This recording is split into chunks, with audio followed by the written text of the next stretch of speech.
नमस्कार दोस्तों, नमः शिवाय। जीवन ज्योति चैनल में आप सभी का हार्दिक स्वागत करती हूँ। मैं सपना शुक्ला। आज की वीडियो में बात करूंगी माघ मास कब से प्रारंभ हो रहा है, कब समाप्त हो रहा है और माघ स्नान के नियम कब से शुरू करने हैं। दूसरी बात, सबसे जो ज़्यादा प्रश्न आता है, सबसे बड़ा जो प्रश्न आता है वो ये आता है कि माघ स्नान जब हम करते हैं तो हमें लगभग कितने बजे स्नान कर लेना चाहिए जिससे कि हमें समस्त पुण्य फल की प्राप्ति हो। क्या नियम है, कितने बजे स्नान करना चाहिए। दूसरी बात कि यह प्रश्न आता है कि स्नान करने के बाद हमें क्या करना चाहिए, कौन कौन से कार्य माघ स्नान नियम में जरूरी हैं। क्या हमें संकल्प लेकर स्नान करना चाहिए या फिर हम बिना संकल्प के स्नान कर सकते हैं।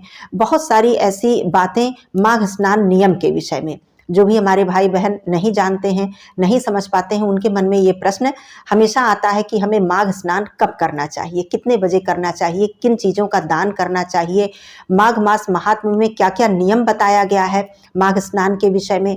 तो ये सारी बातें आप लोग जानेंगे, कब से शुरू है, कब समाप्त है, लगभग कितने बजे आपको स्नान जो है वो कर लेना चाहिए और स्नान के तुरंत बाद आपको कौन सा महत्वपूर्ण कार्य करना चाहिए।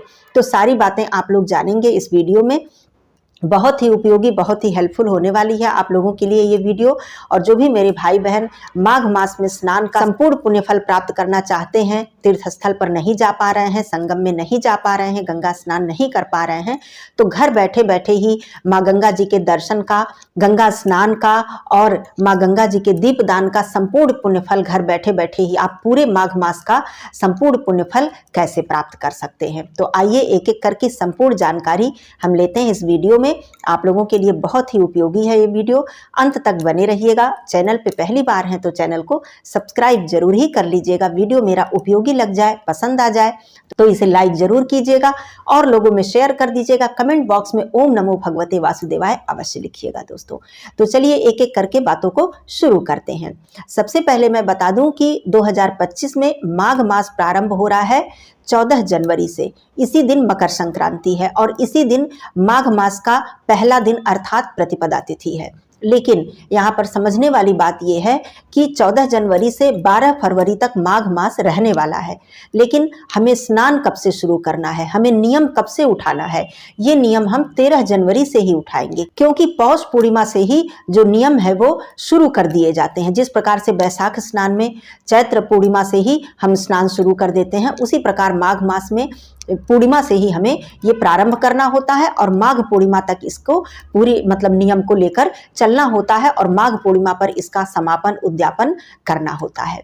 तो चलिए ये आप लोग समझ लीजिए कि 13 जनवरी से आप लोगों को नियम उठाना है। अब दूसरा महत्वपूर्ण प्रश्न ये कि क्या हम संकल्प लेकर ही स्नान का नियम उठाएं या जो भी हमें पूजन दान इत्यादि करने हैं उसका हम संकल्प लें या फिर बिना संकल्प के भी कर सकते हैं। तो देखिए, बिना संकल्प के भी आप कर सकते हैं, इसमें कहीं से कोई दोष नहीं है, कहीं से कोई दिक्कत नहीं है, आपको उतना ही पुण्यफल प्राप्त होगा। लेकिन जब हम कोई कार्य संकल्प लेकर करते हैं तो उसका बहुत ही अच्छा प्रभाव पड़ता है और ये होता है कि हमने संकल्प लिया है, इसे हम पूर्ण करेंगे और फिर उसकी हम पूर्णाहुति करते हैं। तो ये एक अलग वो विधि हो जाती है, अलग नियम हो जाता है। लेकिन बहुत से भाई बहन ये सोचते हैं कि संकल्प हम ले लें और बीच में हमारा संकल्प खंडित हो जाए तो क्या होगा। तो ऐसे में वो लोग संकल्प नहीं लेना चाहते हैं। तो कोई बात नहीं, यदि आप संकल्प नहीं लेना चाहते हैं तब भी आप स्नान और जितने भी मैं इधर बताऊंगी सारे कार्य क्या क्या करने होते हैं वो आप सब कुछ कर सकते हैं। लेकिन संकल्प लेने के लिए आपको डरने की जरूरत नहीं है, क्योंकि जब हम किसी चीज का श्रद्धा से पूर्ण विश्वास के साथ संकल्प लेते हैं तो उस चीज को पूर्ण करने के लिए भगवान की कृपा हमारे साथ होती है, भगवान का आशीर्वाद हमारे साथ होता है। क्योंकि जो संकल्प हम लेते हैं वो भगवान के समक्ष ही लेते हैं, भगवान को साक्षी मानकर हम संकल्प लेते हैं। तो भगवान की कृपा ऐसी बन जाती है कि वो हमारा कार्य पूर्ण हो ही जाता है, खंडित नहीं होता है। तो इसके लिए जब भी आप संकल्प लें तो मन में डर और संशय लेकर संकल्प न लें, आप हमेशा पूर्ण विश्वास के साथ संकल्प लें और इस बात को बोलकर संकल्प लें भगवान के समक्ष कि हे प्रभु, मैं ये संकल्प ले रहा हूं या ले रही हूं, इसे पूर्ण करने में मुझे आपकी कृपा चाहिए, आपका आशीर्वाद चाहिए, मेरे वश में कुछ नहीं है और हम ज्ञानहीन हैं, कर्महीन है, बुद्धिहीन है, आपकी कृपा होगी तभी हमारा ये संकल्प पूर्ण हो पाएगा। तो वहां पर भगवान आपके साथ हर कदम पर होंगे। तो ये बात आप बिल्कुल ध्यान रखिएगा। अब बात करती हूँ कितने बजे स्नान कर लेना चाहिए। तो देखिए, जब भी गंगा स्नान की बात आती है, जो भी माघ और बैसाख और कार्तिक स्नान के नियम शास्त्रों में बताए गए हैं, ये स्नान जो होता है, चाहे वो प्रत्येक माह की अमावस्या पूर्णिमा ही क्यों ना हो, ये स्नान ब्रह्म मुहूर्त में ही होता है, अर्थात सूर्योदय से पहले। अब गर्मियों में और सर्दियों में सूर्योदय का जो समय होता है वो अलग अलग होता है। तो इस समय जो सूर्योदय का लगभग जो समय है, वैसे तो प्रत्येक स्थान पर थोड़ा बहुत कुछ मिनटों का फर्क भी होता है, लेकिन जो मुख्य समय है वो लगभग 7:15, मतलब 7 बजे से लेकर 7:15 तक का ये सूर्योदय का इस समय का समय है। और गर्मियों में तो इतने समय तक बिल्कुल धूप निकल आती है।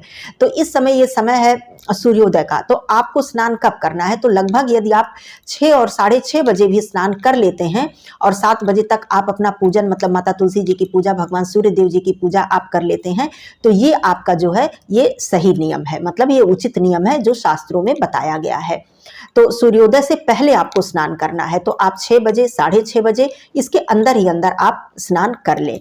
माघ मास समाप्त होते होते लगभग 15-20 मिनट का फर्क पड़ेगा सूर्योदय में, इतना ही फर्क पड़ेगा। मान लीजिए अभी 7:14 15 मिनट है, तो उस समय लगभग 7 बजे, फरवरी तब तक लग जाएगा, तो फरवरी में लगभग 7 बजे सूर्योदय होगा। तो बस इतना ही फर्क है। तो आप लोग 6 और 6:30 बजे को मतलब समय को मानकर चलिए।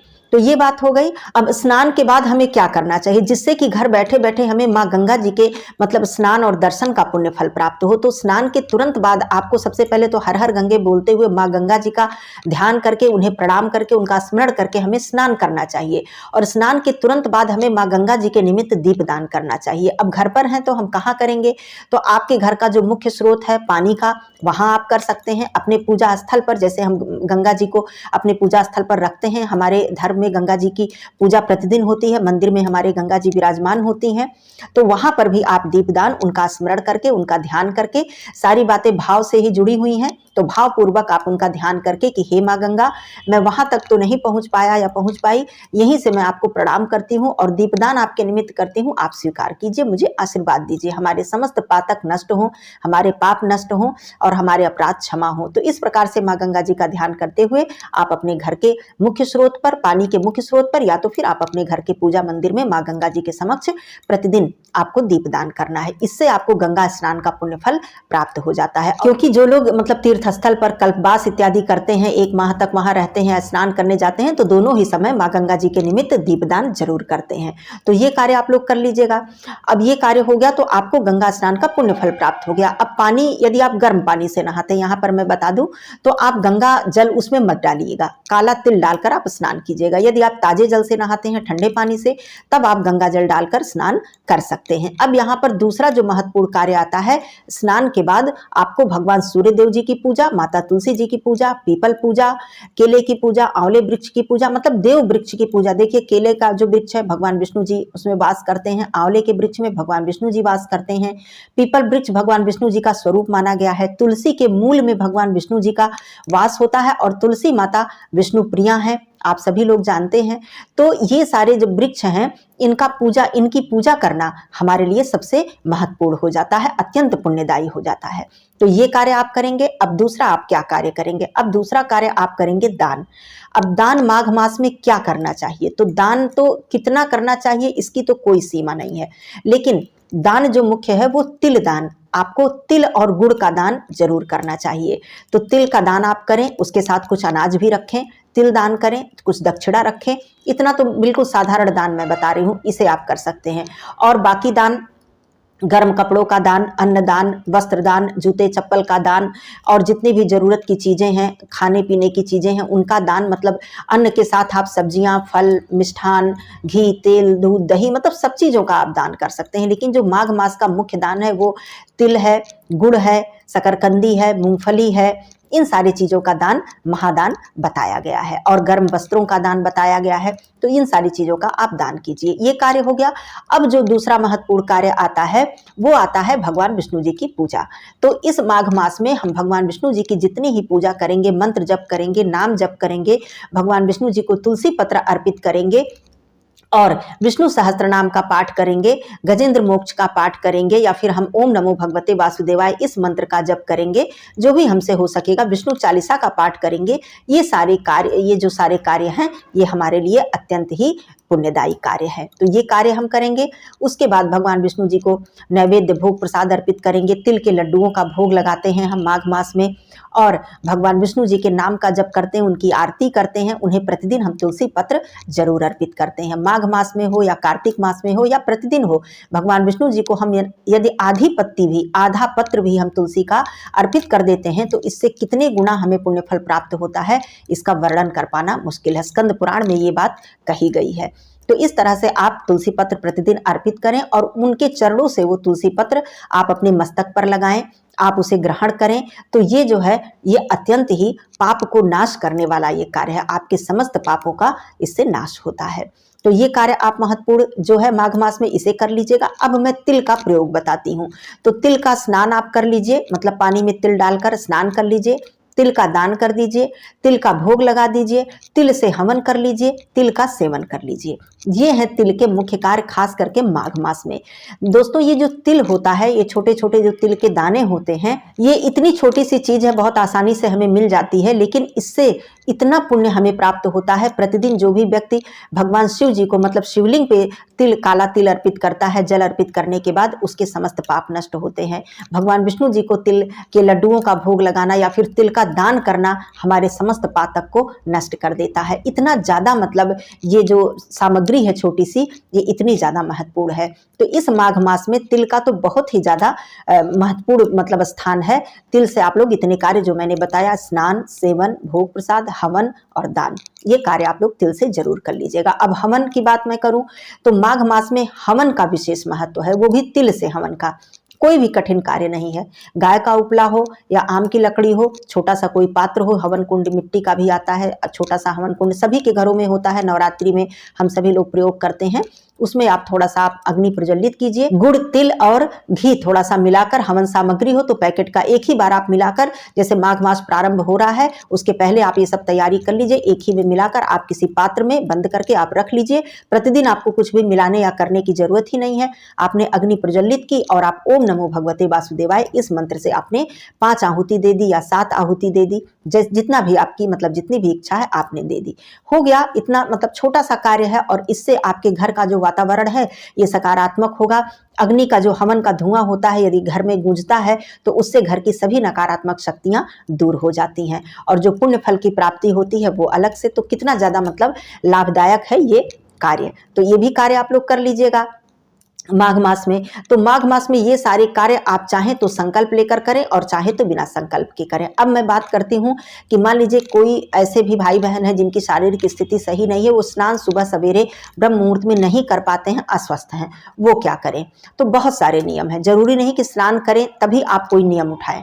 आप बिना स्नान किए, मतलब बिना स्नान किए नहीं, मेरे कहने का मतलब है ब्रह्म मुहूर्त के बाद भी, जैसे आप नियमित स्नान करते हैं उस समय भी आप स्नान करें, उसके बाद भी बहुत सारे नियम आप कर सकते हैं। तो आइए बताती हूँ कौन कौन से नियम है। तो बिना स्नान किए भी आप मंत्र जप, नाम जप, या फिर विष्णु सहस्त्र नाम का पाठ, विष्णु चालीसा का प्रतिदिन पाठ, या फिर दान का नियम, मंदिर में दीपक जलाने का नियम, और माँ गंगा जी के निमित्त प्रतिदिन दीपक जलाने का नियम, पीपल पूजा का नियम, तुलसी पूजा का नियम, आंवले वृक्ष की पूजा का नियम या केले वृक्ष की पूजा का नियम, मंदिर में साफ सफाई करने का नियम, मतलब बहुत सारे ऐसे नियम हैं। प्रतिदिन कुछ ना कुछ दान करने का नियम, ब्राह्मण भोजन कराने का नियम, या फिर किसी गरीब को भोजन कराने का नियम, गौ माता को प्रतिदिन भोजन देने का नियम, चारा देने का नियम।